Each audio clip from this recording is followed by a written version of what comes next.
Welcome to the Tea Grannies. I'm Elise. And I'm Mariah. Today we're here to critique some query letters, so pour yourself a cup of tea and let's get started.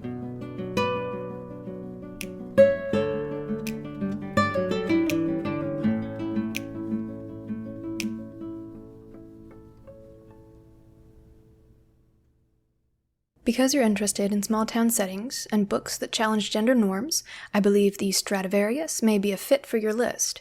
The Stradivarius is a modern retelling of Patrick Hamilton's Gaslight with a queer twist.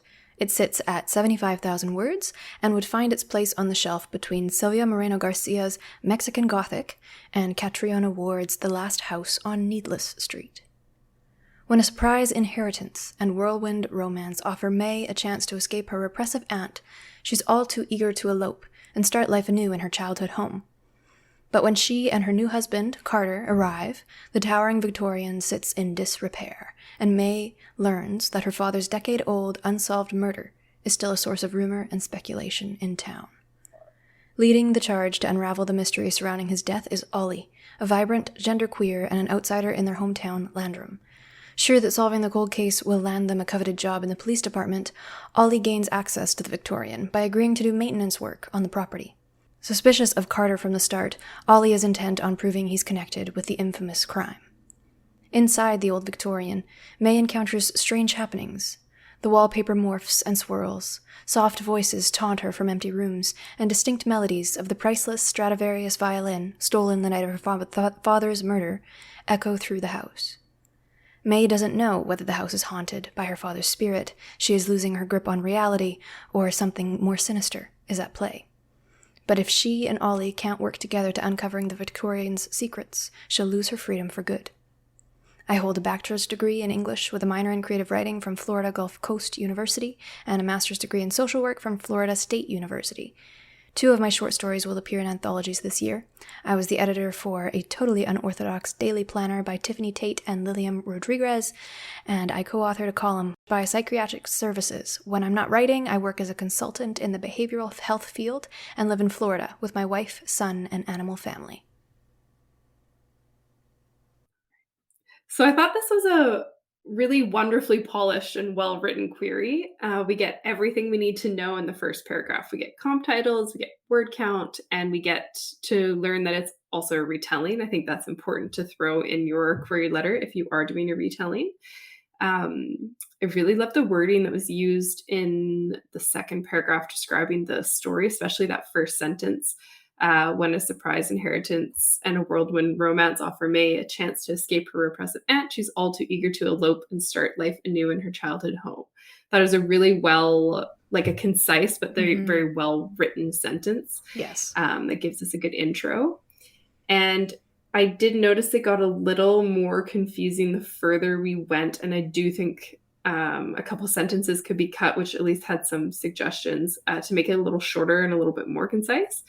But yeah, I thought the section about the author was super well done. We get personal details, education details, previously published works, and you sound really cool. Also, had to throw that in there. I thought everybody sounded really cool.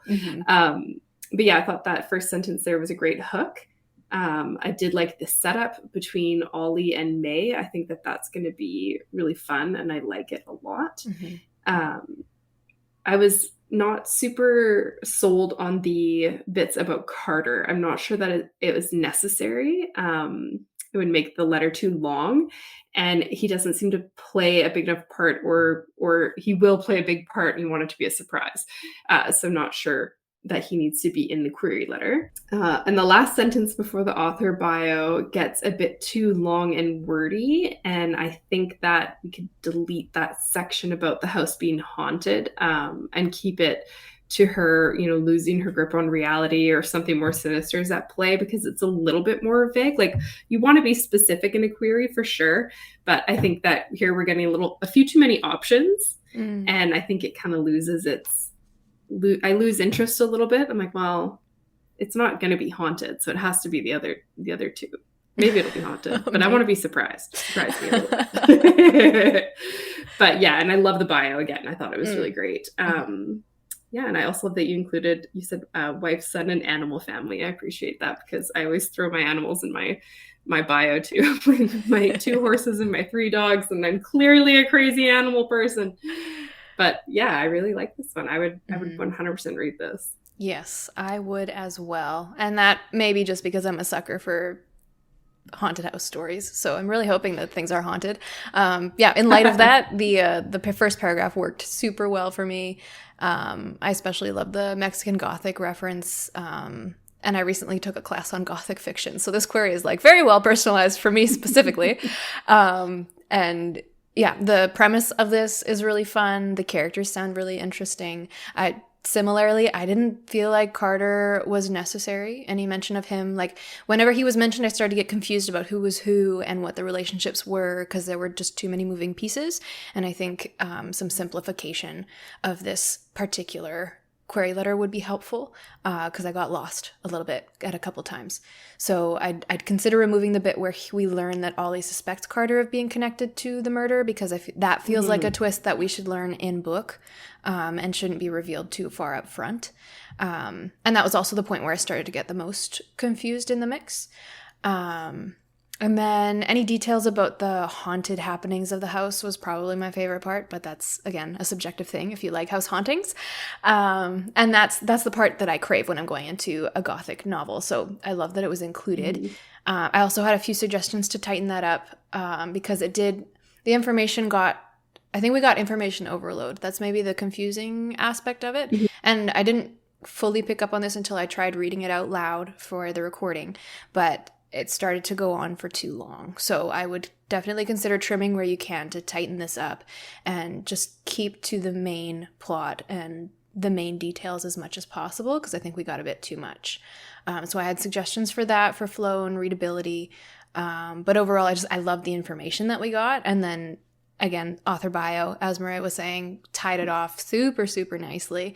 I really envy how this writer's education and employment background merge to just completely benefit the topic, right? And it shows exactly how they are the person to write this book without saying, I wrote this book because I have a long history in the field of psychology and I find these dynamics interesting. You just said, I studied this, I know what I'm talking about, and probably had a cool idea during a class or something for this book, and now I'm doing it. So I want to read this super bad, and I love it.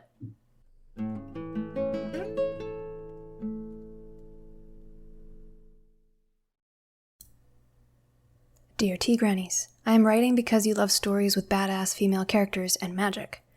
Witches is an 85,000-word standalone YA magical realism novel. 16-year-old Marley Meddlesome hates her coven's laws. Don't attend human events. Wear black always. Marley blatantly defies them. Really, pink is her best color, and she has to go to human prom. Her coven is not happy with her, so when a love potion goes awry, Marley is cursed to 100 years of sleep. At the last minute, her sister gives her a protection potion, and Marley's soul stays awake, separated from her body. Even though she can fully interact with the world, no one knows she's there. After months of rearranging her sister's bookshelves and wallowing in self-pity, a human sees her. Benji helps Marley see beyond herself to the curse's impact on her family, especially her sister. What's worse, her sister's potion affected the curse. Now she's starting to disappear and may never wake up. Marley has to embrace all the parts of who she is to get out of this mess, no matter how many witches, ghosts, or coven laws get in her way. Witches is perfect for fans of The Nature of Witches by Rachel Griffin and Once Upon a Broken Heart by Stephanie Garber. I attended the writer's studio at Simon Fraser University and published in the class anthology Emerge 19. A local newspaper, The Skeleton Press, will be publishing my first short story in September. I've included the first 5 pages of Witches for your consideration and will happily send my completed manuscript upon your request. All right, so I love the sound of this story. It sounds like a really fun, witchy young adult novel with like just the right amount of romance, like a little pinch of romance. The comp titles are super. I haven't read either of them, but they're both on my to be read list. So I have read the back covers and reviews, so I feel like they're good fits. And we also get the genre, word count, and some personalization in the first few sentences. Like we said, that's what you need. Most of my suggestions are for the second paragraph. I think it could be smoothed out, and we could leave out those specifics about the Coven laws and kind of give us a more broad description, followed by a couple specifics of how Marley defies them as they are, and just take out the general, like, she defies them. And I just thought the don't attend human events, wear black always, it didn't quite flow very well in the, like, terms of description there. Again, like to see the comp titles in the first paragraph. I realized I made a little mistake when I was talking about that. I think I said comp titles. Oh, well, you guys know what I mean. The comp titles were near the end, and I wanted them at the beginning. There we go. At least put them there when you edited it. I forgot. But yeah, and as for the bio, I do want more about the writer, and I do know this writer, so you're cool. So give us more. We get the writing credentials, but nothing else about them. And I'd like to see that you do need to get your writing credentials in there, and it's really done well here. But we can use a sentence, just one sentence even, with a little about yourself. And then it would be, I think, perfect after that. I was quite happy with this one. I don't have a whole lot of other comments. I did really like here's my note, the twist where her coven is not happy with her. So when a love potion goes awry, Marley is cursed to 100 years of sleep. I thought that was really cool because I wasn't expecting it to go there. And then it went there. I'm like, oh, that is so interesting. Yeah. So yeah, this sounds like a great story. And I think with a little bit of polishing, this query letter is going to be perfect.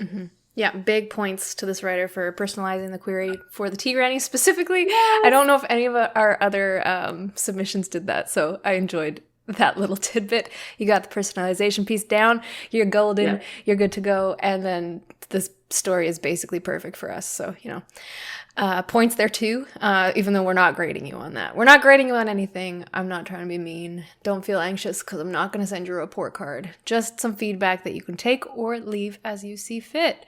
Okay, that's my disclaimer out of the way. I should have said that during the first one. But seriously, this book sounds so fun.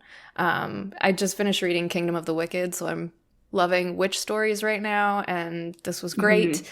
And then interacting with the world as a ghost until someone suddenly notices you. Yes, please. I love that. Kind of gave me like Invisible Life of Addie LaRue vibes. That's my next note. Yeah, exactly. Yeah. So if you need another comp title, consider that one. Give it a read if you haven't already, because I think it's very fitting. And a recent, very popular one. So, and then similar to what Maria said, I suggested moving the comp titles up to the first paragraph. I think that's a theme that we'll notice coming up.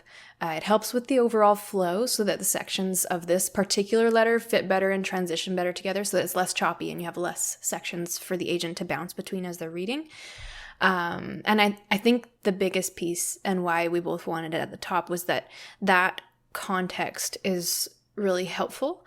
It tells us a lot around just what to expect going into the query letter as a whole, like the genre and what we're in for.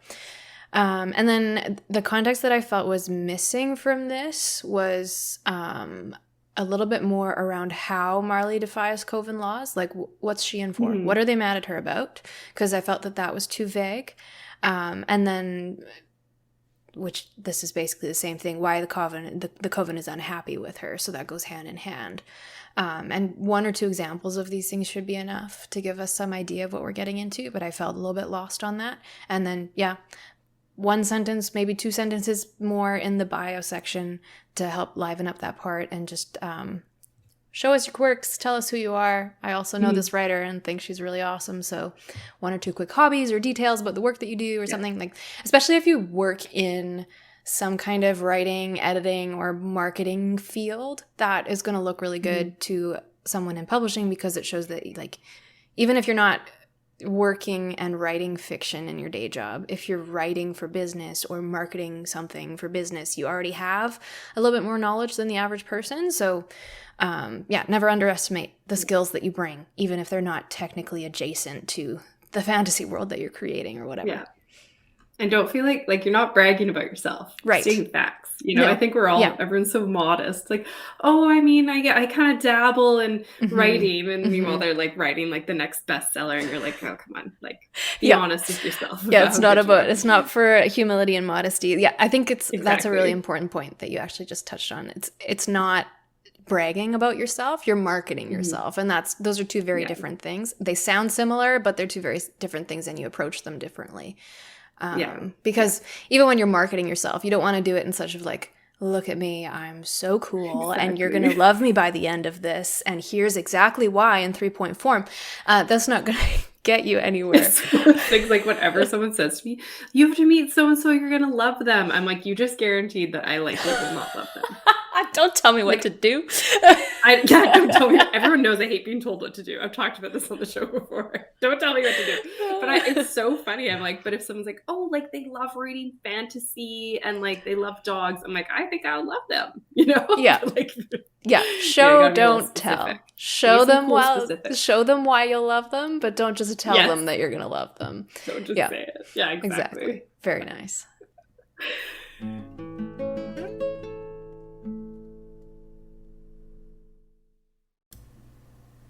I saw you're open to queries on Twitter and enjoy stories with strong friendships. I am seeking representation for my manuscript, Elan 7, a middle grade novel complete at 36,000 words. Joanna is a character with a visible disability who uses a virtual world to escape the challenges of her real life. It is a standalone story with serious potential. I believe it will appeal to fans of Sword Art Online and Game World. Joanna Martin spends all her spare time within the virtual world of Elan 7, avoiding her real-life problems like her leg brace, a lack of friends, and her upcoming birthday party. Elan 7 is Joanna's haven, where she can run freely, talk without getting nervous, and make friends easily. Joanna and her guildmates have a friendship deeper than she's been able to build in the real world, and she spends all her time socializing in her virtual world, rather than at school. Elan 7 is close to perfect, until a rogue guild threatens the balance. The new guild quickly renders the game unplayable. Tensions mount within the game and within Joanna's guild. Joanna discovers new secrets about her guildmates that could change their dynamic forever. With Elan 7 and her guild falling apart, Joanna is forced to invest more time in the real world. Joanna must navigate middle school life, friends, bullies, birthday invitations, and, worst of all, a new boy in class threatening to converse with her. While trying to destroy the rogue guild, she's determined to restore her community within Elan 7, even if she has to interact with real-world players, actual humans, to do it. About me, I am a conservation biologist that's always been split between a passion for science and the arts. I spend my free time writing novels, drawing, and attempting to play violin. I have a research paper published in PLOS1, and I wrote for the Wildlife Preservation Canada's blog. I wrote this novel because I enjoy writing a strong female lead and wanted to explore community and personal growth within video games. Below, you will find the first 5 pages of my novel. Thank you for your time and consideration. So this was another great query. I also had the pleasure of beta reading this manuscript, and I loved it so much. I'm still thinking about it, and it's been like months since I read it. I just love it so much. But I do love the opening paragraph. It hits all the requirements of a query. It's personalized. We got the title, we got the genre and the word count and our comps and everything like that. And important to note, this query landed an agent. So all of our fixes are not really applicable anymore, but we will still talk about them anyway.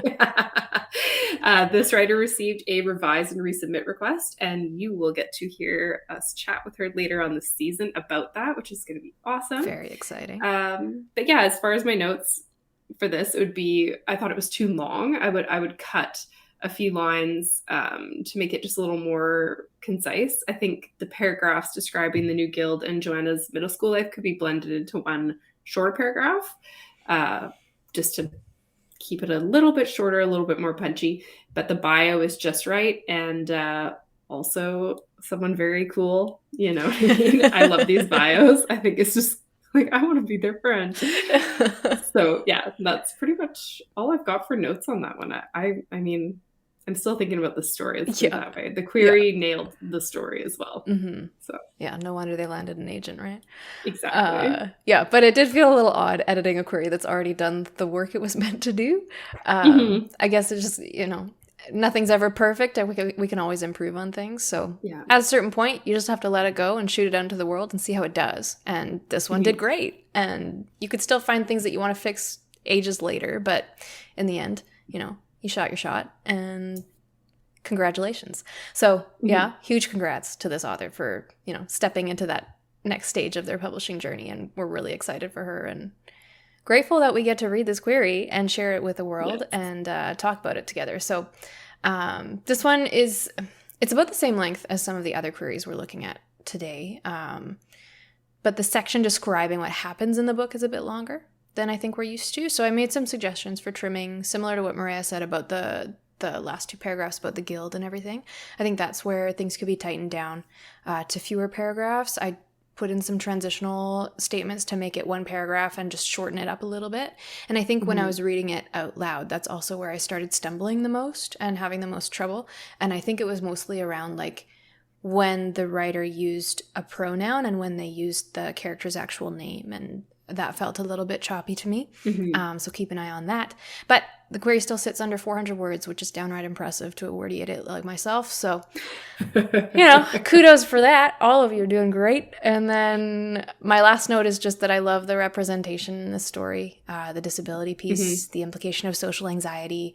Both of those just sing really strongly and are super relevant and important. And I love the visibility there. And of course, more video game joy. Always a plus, a good thing in my book.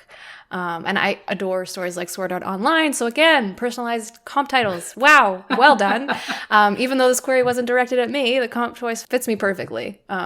So if you can get one of those down for an agent, that immediately draws them in, immediately makes them more interested. Like, I like that story, maybe I'll like this one too. So you can't go wrong when you're trying to do that.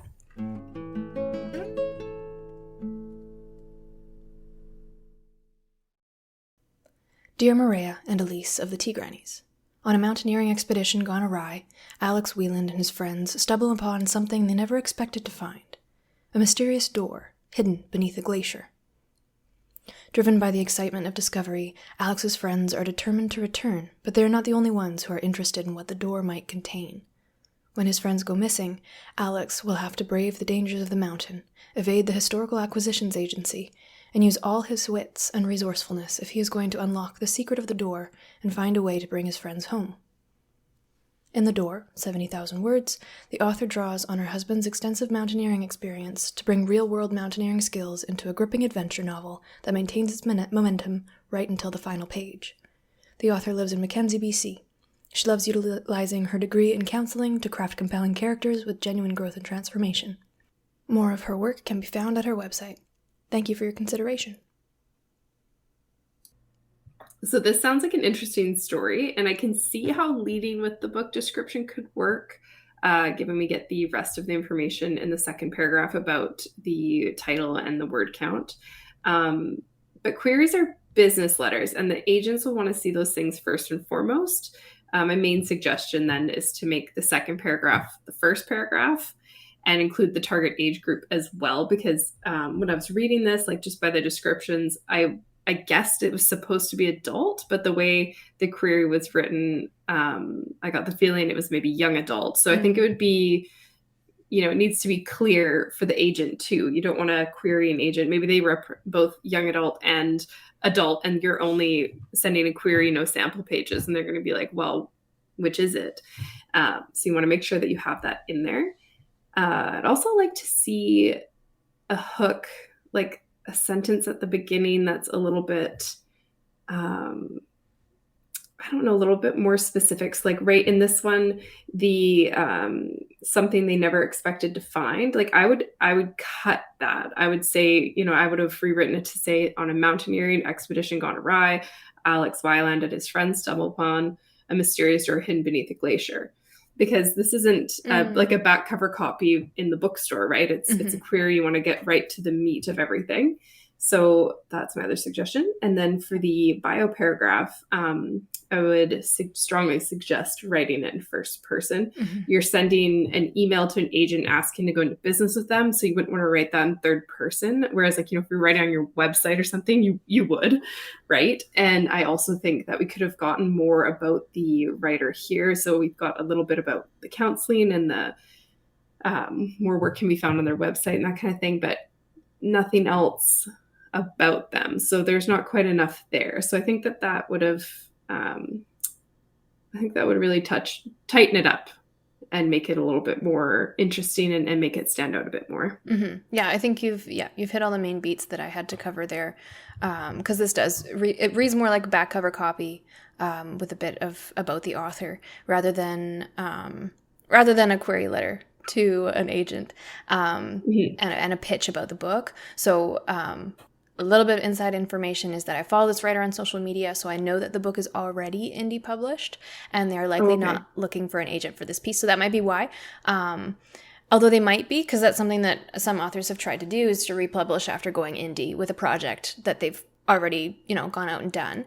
And there has been some success in that, like 50 like Shades of Atlas Grey. 6. Oh, was that one as well? I think that one was indie published, and then Okay. it was picked up and they re-edited it and republished it. So there's 2 versions out there. I think the indie version and then the edited, traditionally published version. Yeah. And then I think an Enchantment of Ravens is indie published. Was it picked up Really? after?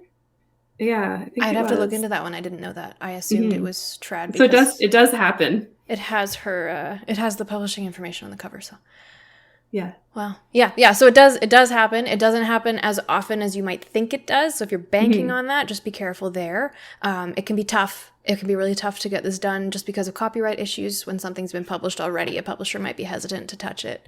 And yeah, so that's a little tangent. All that said, I thought it was important to cover, and I will convey my edits as though this was supposed to be a pitch letter to an agent. So overall, I think the summary captures the stakes and the storyline really, really well. The one thing that I'm missing, though, and it came off to me as YA as well. I didn't think this was an adult story. So if it is, that should probably be clarified. But what I was wondering is, like, what's the main character like? We don't really get any information about what they think, what's it going to be like to read the story from their perspective. Are they just like this gung-ho, completely up for the challenge all the time person, or are they out of their depth, riddled with anxiety, kind of terrified about this experience that they have to go through? And we don't necessarily need all of those details, but some touch on the character voice would make this more engaging. And I know that a lot of agents are really looking for that specifically, is character voice. Who is this person and why should I care about them? And then, similar to Maria again, lastly, I would love a touch more detail about the author in the bio section. We know that she is drawing from her husband's mountaineering experience and that she has done counseling and tries to draw on that experience for her writing. But what does she do for fun? What is she passionate about? I think a detail or two there would round out the section really well. And then, put it into first person to make this letter more of a, I'm reaching out to you, this is who I am and what I do, rather than, otherwise it comes across as though like you've got someone representing you to an agent who's supposed to represent your book, and that could become confusing. So keeping it in first person for the bio section would be really good. But thanks for sharing this story with us.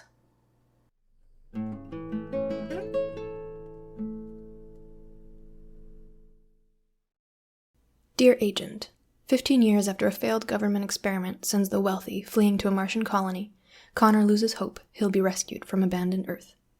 He spends his time foraging the wasteland's meager remains and hiding from otherworldly predators, shadows that continue to ravage Earth since the experiment, to keep alive his little brother and their troop, wishing there was more to this harsh life than surviving.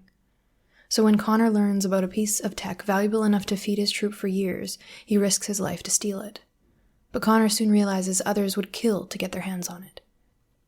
When Connor's troop is ambushed by scalpers, the most brutal faction of lawless raiders, he and his brother flee toward a settlement called the Collective, teaming up with a charming, katana-wielding girl with an astonishing skill that makes her a powerful ally. Connor's determined to get his brother to safety and protect this girl he's starting to care for, and nothing will stand in his way. Not shadows, not sandstorms, not the scar-faced scalper out for revenge. Though the Collective is a thriving society with electricity, gardens, and banquets, Connor suspects something is off. Maybe it's the controlling policies limiting his investigation on the tech, but he's never been a rule follower. With the help of unlikely companions, Connor searches for answers, each scrap of information blurring the line between everything he's believed about the experiment and the long-buried truth. If what Connor discovers is true, the tech in his pocket can be the seed to rebuilding civilization on Earth, or the scythe that destroys it all. The Collective, a YA science fiction novel set in a 2160 American wasteland, is complete at 99,000 words. Its interwoven plot lines, themes of adventure and friendship, and the unraveling of dark secrets will appeal to fans of A Girl from Nowhere by James Maxwell and Rory Power's Wilder Girls. The collective is a standalone with series potential. I'm a health blogger and journaling junkie living in lovely southern Tennessee. When I'm not writing, you can find me playing volleyball, wandering through local bookstores, and engaging with the Instagram writing and reading community. Thank you for your consideration. All right, this story sounds so badass. I want to read it, and I want to read it like really soon. So I hope you get an agent. I hope it gets published or self-published, and you send me a copy. I can buy a copy. Selfish motivations. Yeah, here's your motivation. But yeah, back to the actual query letter itself. This is another one where I suspect it's too long, and I think that paragraph 2 in particular could be trimmed significantly and mostly focus on Connor, who seems to be our main POV character. And I almost think paragraph 3 about the collective could be cut entirely or have a sentence or two of it blended into the paragraph above. Queries are not meant to read like a synopsis, even though it's very tempting to be like, here's everything about my book. Mm-hmm. Usually we'll send a synopsis with your query, so you can save that for your synopsis. Yeah. And but yeah, you should, in the query, you want to get the gist of your book across in 1 or 2 paragraphs. And I also recommend moving the paragraph with the title and the genre to either first or second paragraph. The first paragraph is a great hook. The first sentence is a great hook. Mm-hmm. But again, like, the agents want to see the comp titles and the word count like pretty early on. And I loved the author bio. I thought that was just right. It was good. I actually could have used even one more sentence, but I thought it was great. And yeah, I want to read this. Yeah, I know I sound desperate, but I don't care. No shame. I know what I want. Another check mark for badass. Yeah. Sounds about right. I adore dystopian. I love a good dystopian novel. And this one in particular reminds me a little bit of The Road by Cormac McCarthy, just because it's all post-apocalyptic, and then the scalpers and the desolation and all of that. So if you haven't read that, give it a shot. It's a really good book. Like, it was fascinating. Really disturbing. You're not going to be happy when you finish. No, not a fuzzy feel-good story, although it is about a man and his son, so, whatever. It's really good, but it's an old comp, so if you are going to use it, as per our last episode, make sure you have something newer and more relevant to pair with that. And it might not even suit the vibe of this story. I don't know, based on the query. I can't say for sure. That's something that you'll have to let the agent know. But as with most things of speculative fiction, I love this. I want to read it. Like, you drew me in, you got me, I'm here. But more specifically, I love the empathy that's built when we learn about the main character's younger brother and their troop.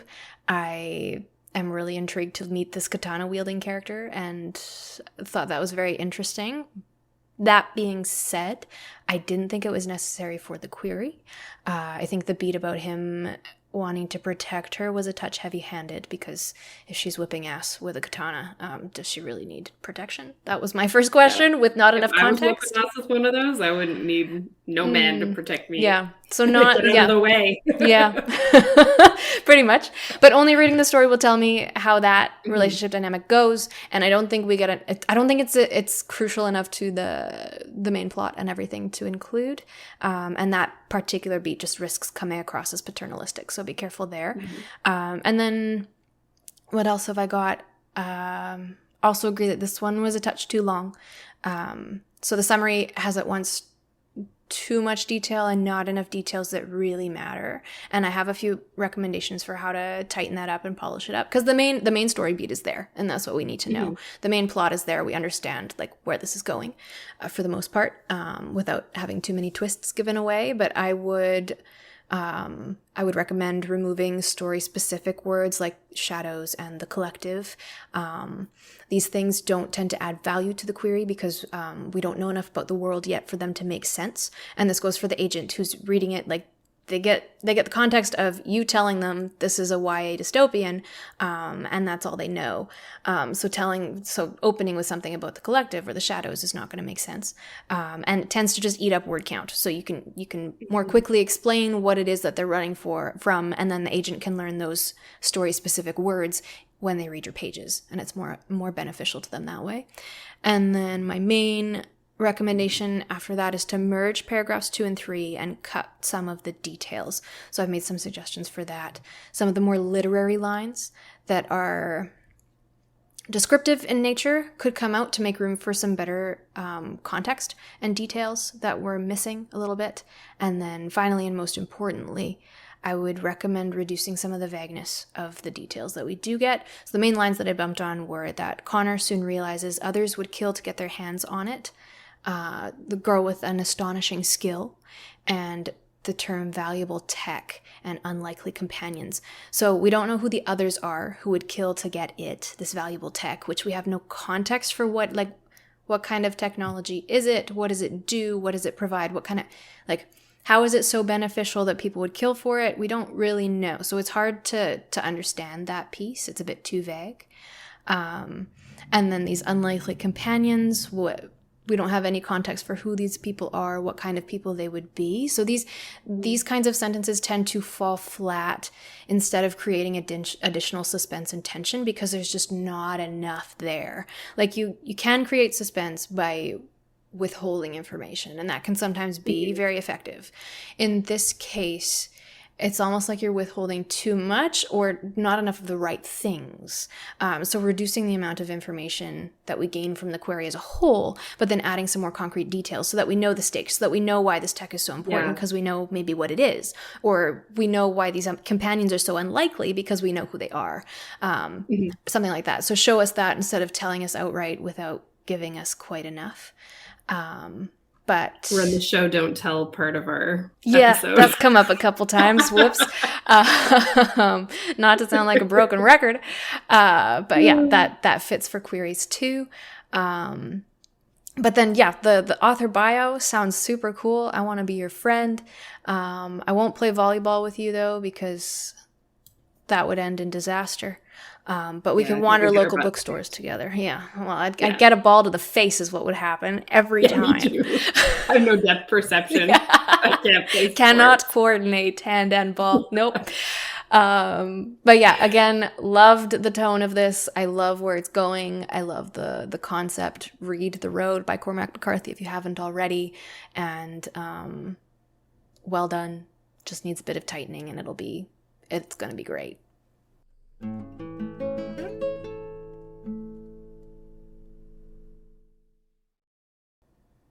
Dear Agent, in ancient Greece, Sabina has grown tired of her endless lives and strikes a new bargain with Hades, god of the underworld, for her freedom.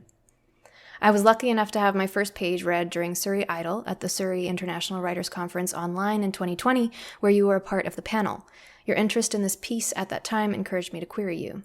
Kairos is a complete 80,000-word fantasy romance. Sabina was cursed to live endless lives with her memories from each life intact, thanks to a bargain her mother made to save Sabina's brother from death.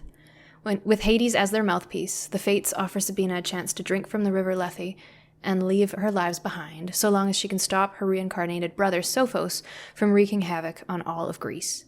Accompanied by Arion, an immortal warhorse, and Evan, a lover from another life, Sabina travels across the country on the hunt for her freedom.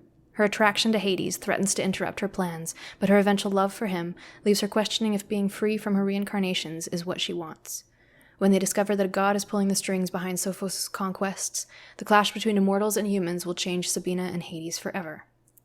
I'm a graduate of Simon Fraser University's The Writers' Studio under the brilliant mentorship of author Eileen Cook. I'm the co-host of the writing podcast, The Tea Grannies, and I run a writing group with my fellow alumni, providing support and monthly workshops. I live in Langley, British Columbia, with my husband and our 3 rescue dogs. I'm also an avid equestrian and competitive on our local show jumping circuit. Now who's cool? I want to be you. All right. I sound a lot cooler on paper than I am in real life.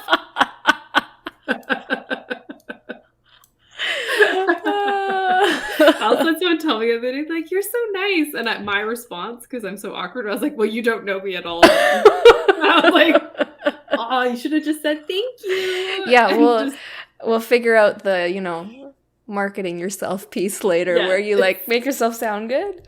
It's tough. But yeah, I can't really workshop my own query. It was really weird hearing it read out loud. Woo! This was a personalized query, and I did get a partial request for it from other queries. There was no second paragraph about the story idol. That was cut out. But that one also resulted in one partial request, 2 full requests, and that was out of 34 queries so far. I've sort of lost steam on querying at the moment. Yeah. So now that Elise has edited it for me again, I'm like, okay, I'm going to add these edits and I'm going to start querying again. Yes. I'm going to be able to do another batch after this. Oh my God, that makes me so happy. Whenever I'm sending feedback to a client or to you or to one of the writing group peers, I'm always thinking like, the only thing I want to come out of this is that they feel motivated to work on their thing again. Like, I don't care if they take my feedback. I don't care if they throw it all out. As long as they feel motivated to keep going, I've done my job, and I've done my job. I've done my job well. Because motivation is the hardest yes. part. Oh my God, I understand that. So allow me to play editor. And I say play as though I don't do it for a living. All right, disclaimer about bias because I love you and all that good shit. But more importantly, Sabina may as well be a goddess, and I love her. More bias. More importantly, I have enjoyed reading this story multiple times. And now, having had a few months of distance from it, I have a few suggestions for this query that I did not have before. I apologize. It's knowledge I didn't know I would have until later. So I love the hook line about Sabina's endless lives. I still love it. I loved it before. I love it now. And I know that line grabbed Twitter's attention a number of times during PitMad when you did that. That said, after reading this with the other queries and the other feedback we've given, I'm not sure about the placement of it. And like, neither am I. Right? I know that opening like with a hook is supposed to be best practice, and that's what you learn in school with your essays and everything. That like you gotta hook, line, and sinker them. You gotta make them real interested, right? But maybe it's a subjective thing. But for me personally, I've been finding that having that like genre, word count, title, and comp titles within the first paragraph sits better. Like it gives me that context of what am I getting into? Okay, let's go. Now I can take the hook. Now I want to know more about the story. So that's my instinct. Not saying it's right, just saying that's what I would do.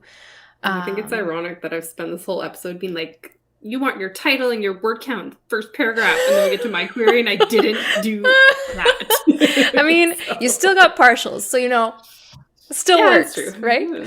Yeah. Still good. But yeah, setting the stage, I think there's some value there. The other thing I noticed is there's a line or two of backstory about Sabina. The one line, there's one line of backstory about Sabina's curse, about how her mother did it to save her brother. And I don't think we needed that. I think we could free up some words with that and then transition between the paragraph about her curse to the one about her mission to stop her brother. And then the agent can learn the backstory in the book. And that should be fine. I don't think that takes away from it. It's not that important. It's fine. I mean, it's important to the story, but maybe not the query. But then the one thing I felt that was missing was a more concrete threat. So when it says that her brother's going to wreak havoc, what does that mean? It's similar to the last one we were talking about. Like, I don't quite understand the stakes of the story. And I mean, I know the story, so I know what the stakes are. So I could easily just say, it's perfect. But now that I've had some distance from it, it's like, okay, if I didn't know the story, this wouldn't mean enough to me to like really explain that. So are we looking at godly magical havoc, or are we looking at serial killer level horror? Or, I'm down for anything because I'm a sick bastard, but let's go. And then my final note, and I don't know why I didn't note this earlier because it's right at the beginning, the personalization. How could I forget that? Surrey Idol, that was wild. That was like, I know you were like, you heard your piece start to get read and you were like freaking out. Screaming. And I was sitting there like, this is Maria's piece. I've read this piece and I was freaking out. So yeah, that was a really fun time. I was honored to be there. I was honored to hear this piece get pulled and read by Mary Robinette And Kowal. The agents were smiling and I could not stop screaming. Like I didn't hear them reading it because I was just sitting at my laptop watching them react to your words that you wrote one at a time on a keyboard. Oh my goodness. Yeah, I want to bottle that feeling. I could sell it for so much money. Yes. And just a little plug here, if you've never attended Surrey Idol at the Surrey International Writers Conference, we highly recommend it. It's just a whole lot of fun, even if your piece doesn't get pulled. I think we've done it twice. Yeah, and we didn't get picked last time, which was too bad. Yeah, and I mean, I haven't gotten picked ever, but seeing you picked was like basically it's like I got picked. I mean, good God. But also, the thing that I was actually going to say about this piece, because this is a personalized query, I am more convinced that personalization should be the first paragraph. Yes. Right? Because that's what's going to get them like, oh, this is why you're querying me. So yes, I'm going to read the whole thing because, we've talked when about I wrote this. it, I had it there and then I moved it and then I moved it back and then I moved it again and I moved it back. And then I was like, you know what? I'm just going to send it like this. So that's what happens when you're all indecisive. Yeah. Put the personalization first if you're on the fence about it, It's the most important piece. We keep harping on it. So if you're ever in doubt. Yeah. If you're ever in doubt. But you still got your partial, so I did. Yes. Whatever. But yeah, that personal connection is probably the most important context, and then the information about the book itself comes next. Mm-hmm. But yeah, this book is amazing. No. Ignore my bias because I've read it several times, so I'm an expert, and just read it because you'll love it. Thank you. Goodbye.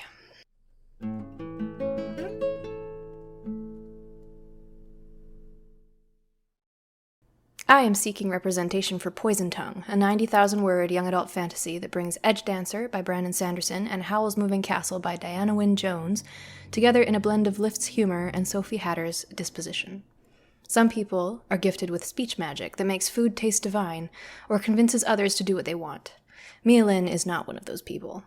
She lives in exile, hiding from the false accusation that she poisoned all the rich folk in her hometown. When her tenuous freedom is threatened, she sets out to escape back to the family she left behind, hunted by the enslaving magic of the speech mage who exiled her and the poison plot that threatens to topple her world. I am a freelance editor and web designer from British Columbia, Canada. I write fantasy for fun, read fantasy for research, and occasionally fantasize about how many friends I'd have if I got out of the house more. I graduated from Simon Fraser University's The Writers' Studio Online, where I also volunteered as a TA for 2 years with the inimitable Eileen Cook. Thank you for your consideration. Once again, I was lucky enough to read this manuscript. So, I got the insider knowledge and it's amazing. And the title is also amazing. Poison Tongue is a badass title and I love it. As you've all noticed by now, I do love to see the genre and word count at the beginning. The one thing missing from this query for me is like a hook-like sentence. I think you could do it after the first paragraph, give us a little hook, and then jump into the some people are gifted with speech magic. And the length is great. I'm so proud of you for not making it super long. Short. And the bio is perfect. It has all the good stuff about what you do and where you live, what you do for fun, and the writer's studio and the TA stuff, which is like a huge plug. Again, and having read this manuscript and I loved it, I think the other main character, Tak, should make an appearance in the query letter. I think that if you edited this one sentence that's a little wordy, there it is, edit that into 2 different sentences, and you could include Tak, and that would give us a little bit more context about her life and the adventure she's going to go on, and that she's not doing it by herself. Because I think one of my favorite things about this book is the journey she goes through with Tak. Yeah. And so I think he should be included. He might not be a point of view character, but he is also very important. Mm-hmm. So I think he'd be great in here. Mm-hmm. And that's, I loved this book. It's a good query, That's everyone should read it. Huge oversight on my part, though, for excluding that character from the query entirely, because it's literally the time I forgot a whole character in my manuscript. Because you're like, what happened to this guy? And I'm like, that's an excellent What happened to that other main character who literally drives the story with this one? Where is it? Happens to the best of us. Yeah, just vanished.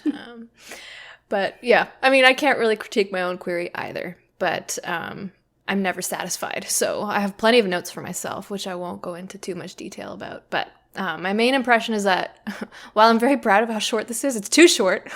Yeah, we could have another paragraph Yeah. where you dive into the tack and like a Yeah. little bit more about the adventure, and I think then it would be like perfect without being too long. Yeah, fill it in Right. with a nice little hook Yeah. sentence, and I think you were it'll be too good. worried about being too wordy. I was, and I and then it ended up overcompensated. being the Oh opposite. my god, it's less than 200 words, this thing. It's less than 200 words. Like, Honestly what? impressive.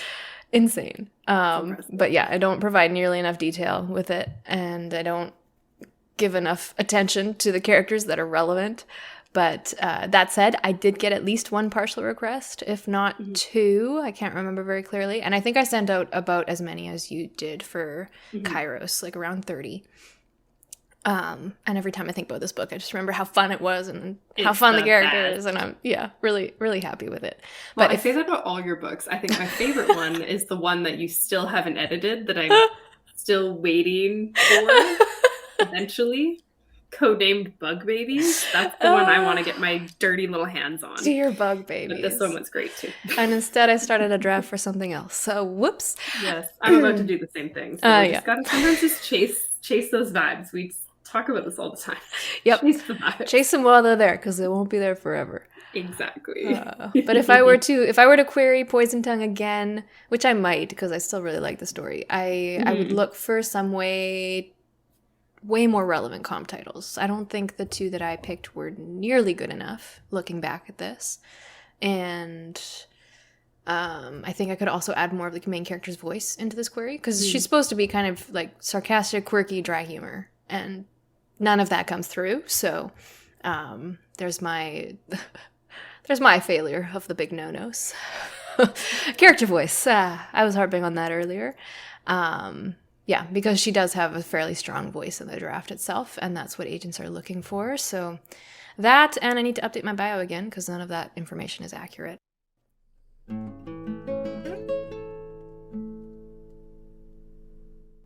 Now that we have read, how many queries? Did we do 5? Did we do 6? I think we did 7. Wrong on both counts. We had to throw ours in there too. Yes. Yes, we do. To show that we kind of know something or other. Anyway, now that we've done that and we're credible, leave that up to your own judgment. We thought we'd just compile an overview, quick notes. What do we learn from this? What makes a good query? So since we talked about the basics of what you need, that's pretty obvious from last episode, but from this, from critiquing and from reading, kind of seeing what people tend to do, what to do, what not to do, it seems like clear, personalized comp titles are top of the list. If I knew if I knew the books and had read the comps previous to reading the letters, I was immediately more invested in the letters. So that's going to be true for agents as well, and that's huge. Tight character-driven writing, providing a high-level overview of the main plot. This should include, like, the inciting incident, what sets off the main point of the story, and then the main character, their motivation for the majority of the book. But don't give away the ending, because we still want to be kept in suspense. You want to leave the agent wanting more.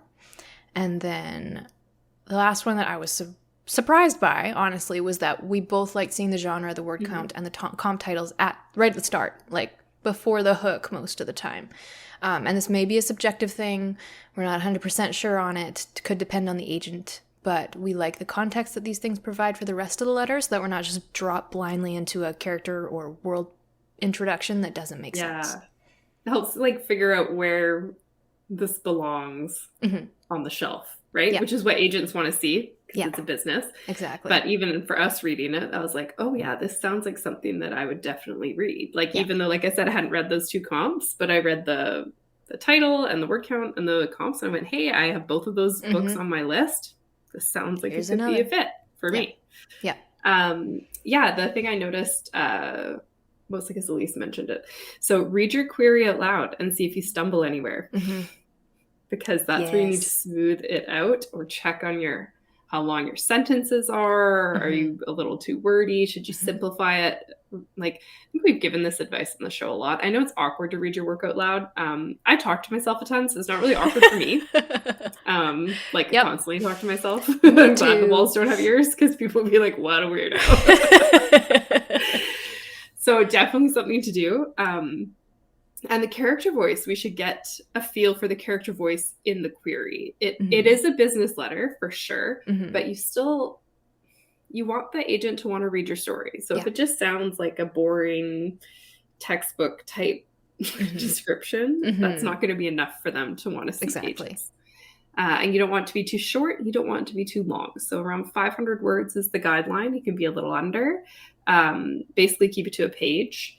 I would say even 400, because the ones that we noticed were long were still around 400, but I take back what I said. 400 words. I think that's going to be your best bet. Yeah. And more specific bios, because it's hard to talk about yourself. Some people are great at that, and they're usually salespeople, and like good for them. That's a very niche thing, though.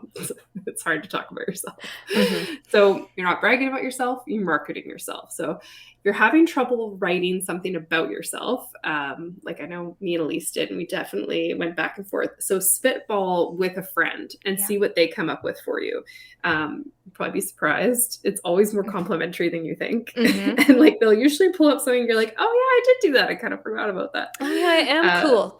I am cool. Or I can sound cool on paper, and that's what's going to matter. That's what matters. They don't need to know I'm socially anxious. They can't tell from the letter. So that's where you want to get into sharing some of this process with your friends or your spouse or something, so you can get an idea. I think that's where it can really closes out the query strongly if you have a good bio. That's what I think you want to make sure you do. And that's the tea on query letters. So don't forget to rate and review us wherever you get your podcasts. You can follow us on Instagram at the Tea Grannies Podcast and on Twitter at the Tea Grannies. We'll see you next time for an episode on synopses. Happy writing. Did I say that word right? Yeah, you did. I knew you were going to ask me that.